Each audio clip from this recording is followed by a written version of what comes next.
The Assembly will hear an address of His Excellency Xasan Sheikh Mohamud, President of the Federal Republic of Somalia.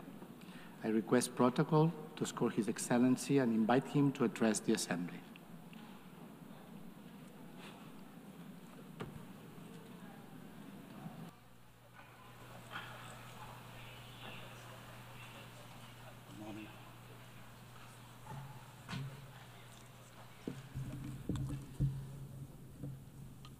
Bismillahir Rahmanir Rahim.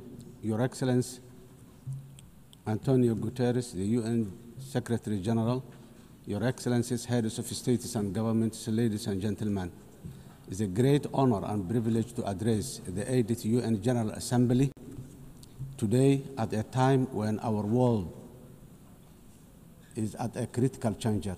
The UN was founded on the principles of advancing peace, security, and development, and progress globally after the destruction of the Second World War.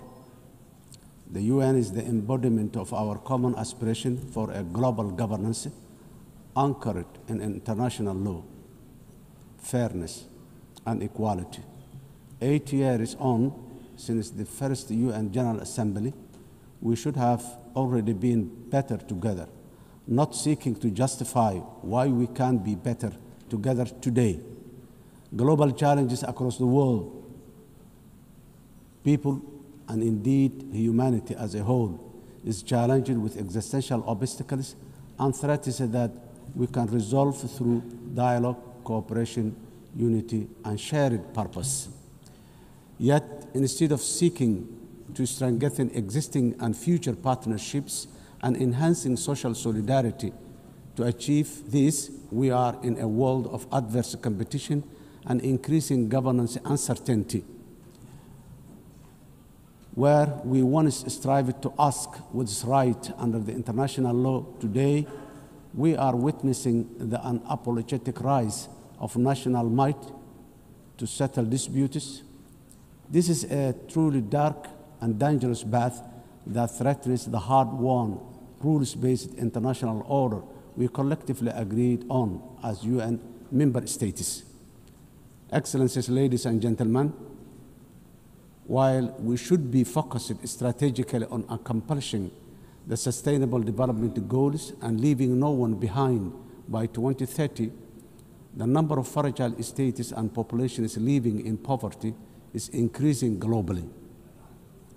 Over 30 member states of the UN today, including my country, Somalia, are classified as a fragile, conflict-affected because of both conflict and social and institutional fragility. When you add the vulnerability stemming from climate change, this number is frightening higher.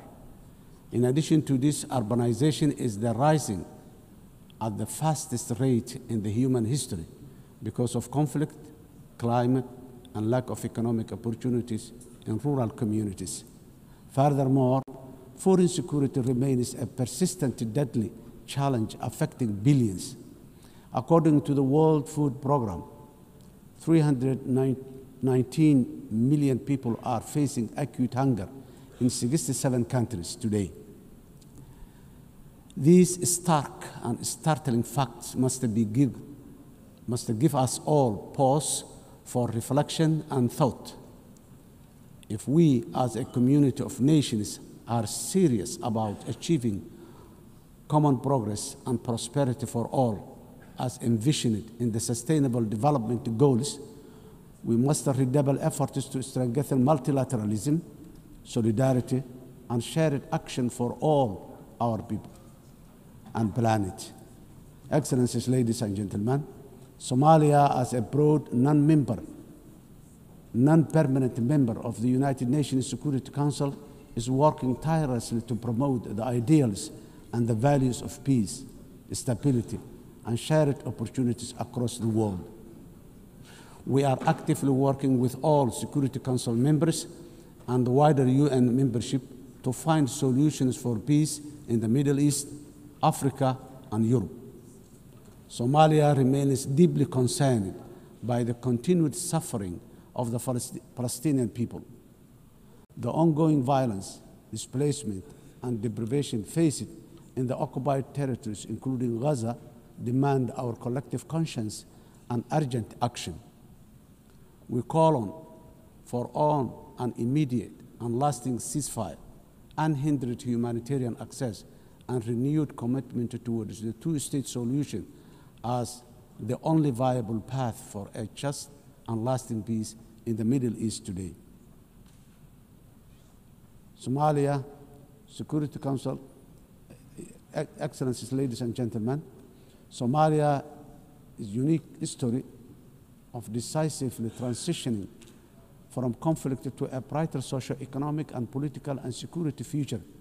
Starting from 2012 is the history of a real national effort supported by truly committed international partners, many of whom are represented in this room today. In fact, Somalia is an evidence that multilateralism and global solidarity can make the world a better, safer, and progressive place. This lived experience is our own government's inspiration for a determinedly working for a more just, peaceful, and progressive world within the UN Security Council during our membership, because we know that we are truly better together. When we all work in unison at home, we are bravely fighting the last remaining pockets of international terrorism while building a strong and sustainable national security architecture. We are working closely with all our valuable international partners in defeating the violence, extremism, ideology, falsehoods, and illicit financial systems that facilitate global terrorism. As a result of our efforts in Somalia, our people and citizens across the world are safe today. Of course, while we remain grateful for all international support to combat terrorism, I strongly commend the unwavering commitment and courage of Somali security forces and the local community defense forces for their sacrifices, resilience, and success against Al-Shabaab and ISIS, the two most dangerous terror organizations in the world today. This will continue until we achieve complete victory and harmony in our country, our region, our continent, and the wider world. We must never give in to cowardly terrorists. Excellencies, ladies and gentlemen, our government has embarked on a historic journey to undertake universal suffrage elections in Somalia for the first time in 57 years. Somalia was Africa's first democratic nation in the 1960s, and we are proudly returning to that path of inclusive governance once again. Today, our national election registration process is ongoing, and more than 40 independent political associations have registered to participate in the upcoming elections. Our national experience is that nothing is better than a people-centered, a people-led, guided by the rule of law to build a unified and prosperous nation in our country. Financing development, the sustainable development goals are the blueprint for achieving dignity, justice, and equality through real investment in human capital, job creation, and social protection for the most vulnerable in all our communities. However, it was very clear from the fourth financing for development conference in Seville earlier this year that the financing gap between our ambitions and the reality are very far apart. Today, developing nations are facing the terrible shock of high debt burden, higher cost of sovereign borrowing, and expenditure on recurrent shocks, which is impossible to budget for annually. The traditional economic model of forecasting predictable expenditure supported by clear revenue streams is no longer this simple. Governments of the developing nations are also now subjected to real-time investment cuts in core developmental activities, including health, education, and basic infrastructure. This is because of realignment of the already dwindling development assistance they use to receive from the developing nations. This is not sustainable, and if we, as a community of nations, are to achieve collective developmental progress together, Excellencies, ladies and gentlemen, in Somalia, we are taking responsibility of our own economic development by building on the successes of our recent reform based on the debt relief. Today, we are focused on mitigating the excruciating cost of public service investment by continuously raising domestic revenue, strengthening public financial management systems, and enforcing strict expenditure controls while enhancing transparency and accountability. Furthermore, we are committed to benefiting from strategic location and natural resources through trade with our region and the world.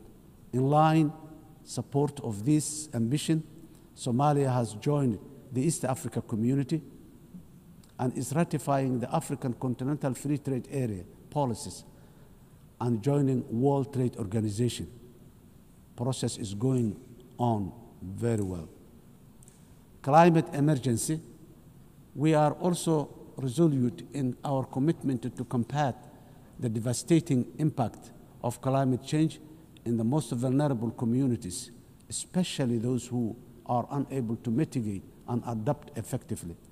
Climate change is wreaking havoc across the world, with the most vulnerable countries suffering systemic and repetitive meteorological and socio-economic shocks. These devastating economies, destroying livelihoods and diverting limited public resources towards mitigating and adaptation responses, which take away from other vital social investment like education and health.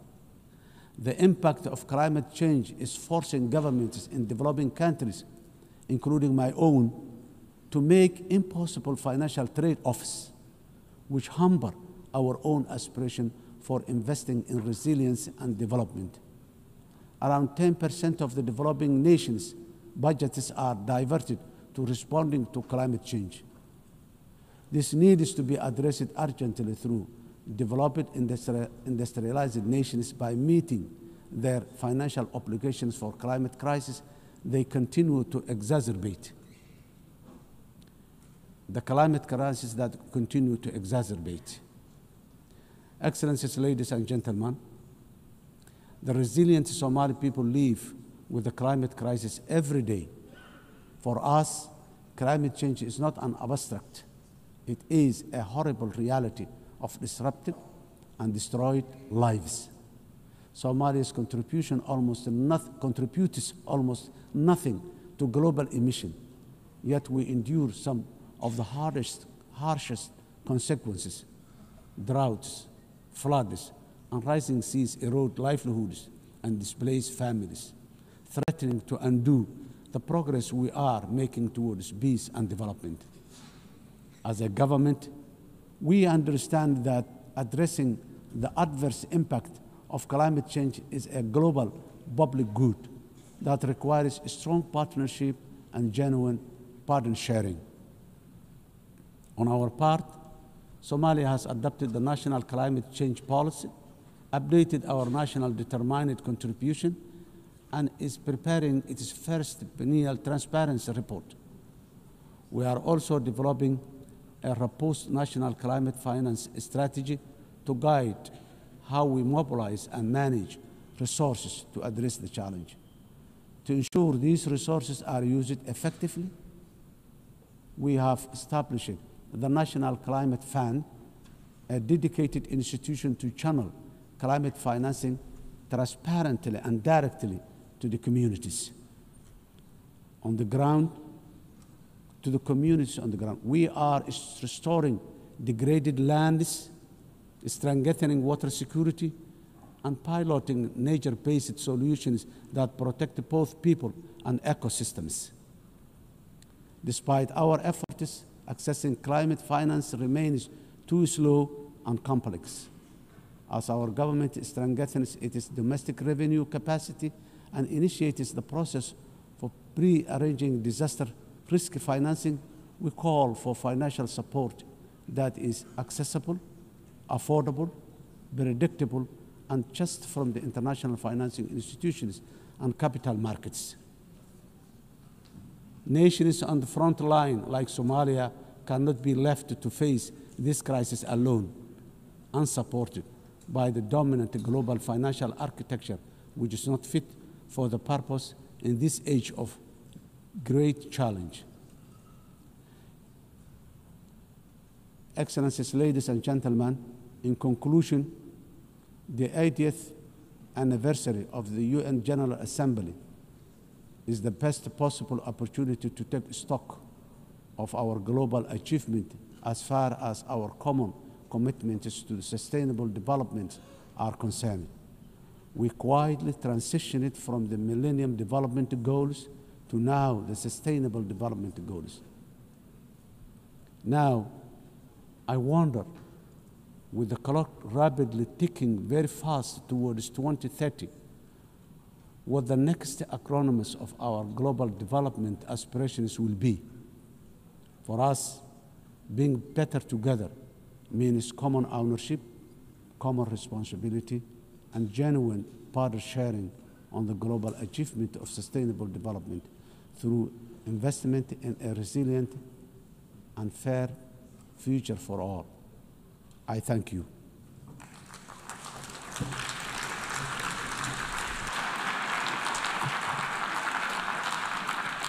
On behalf of the Assembly, I wish to thank the President of the Federal Republic of Somalia.